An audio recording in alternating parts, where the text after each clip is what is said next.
সম্মানিত উপস্থিতি, আজকের এই আনন্দঘন আয়োজনে সবচেয়ে প্রতীক্ষিত মুহূর্তটি এসে পড়েছে।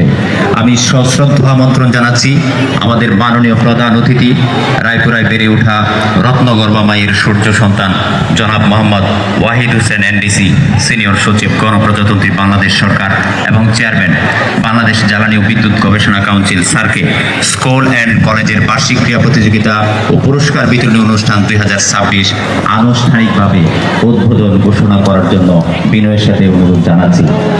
উদ্বোধক স্মারক হিসেবে প্রধান অতিথি ও বিশেষ অতিথি এবং উদ্বোধক মহোদয় মনমোহন পাল এবং শান্তির প্রতীক পায়রা ও রঙিন বেলুন উড়িয়ে অনুষ্ঠানের শুভ সূচনা করা হবে। আমরা একটা জোর করতালির মাধ্যমে আমাদের এই কার্যক্রমটিকে উৎসাহিত করি। প্রিয় শিক্ষার্থীবৃন্দ, প্রিয় দর্শনার্থী, উপস্থিত আছেন অনেক গণ্যমান্য ব্যক্তিবর্গ। আমরা দেখতে পাচ্ছি আমাদের